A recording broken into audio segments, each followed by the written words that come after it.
আসসালামু আলাইকুম রহমতুল্লাহ বারাকাতুহু। আপনারা শুনবেন হাদিস 2993, সহিহুল বুখারী। জাবির ইবনু আবদুল্লাহ রাদিয়াল্লাহু তাআলা আনহু হতে বর্ণিত, তিনি বলেন, আমরা যখন কোনো উঁচু স্থানে আরোহণ করতাম তখন তাকবীর ধ্বনি উচ্চারণ করতাম, আর যখন কোনো উপত্যকায় অবতরণ করতাম সে সময় সুবহানাল্লাহ বলতাম।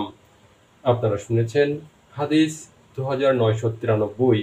এখন শুনবেন 2994। জাবির ইবনু আবদুল্লাহ রাদিয়াল্লাহু তাআলা আনহু হতে বর্ণিত, তিনি বলেন, আমরা যখন উঁচু স্থানে আরোহণ করতাম তখন আল্লাহু আকবর ধ্বনি উচ্চারণ করতাম, আর যখন নিম্নভূমিতে অবতরণ করতাম সে সময় সুবহানাল্লাহ বলতাম। আপনারা শুনেছেন হাদিস 2994। এখন শুনবেন হাদিস 2995, সহিহুল বুখারী।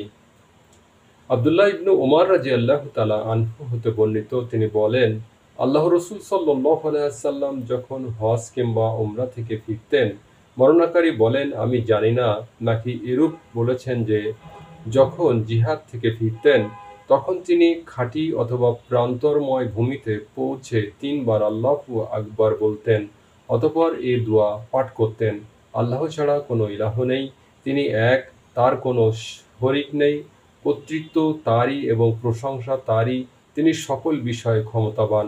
আমরা সফর থেকে প্রত্যাবর্তনকারী, গুনাহ থেকে তওবাকারী, ইবাদতকারী, সিজদাকারী, আমাদের প্রতিপালকের প্রশংসাকারী।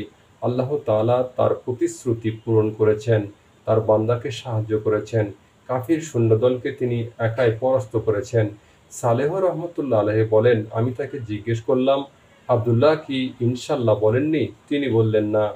আপনারা শুনেছেন হাদিস 2995, সহিহুল বুখারী।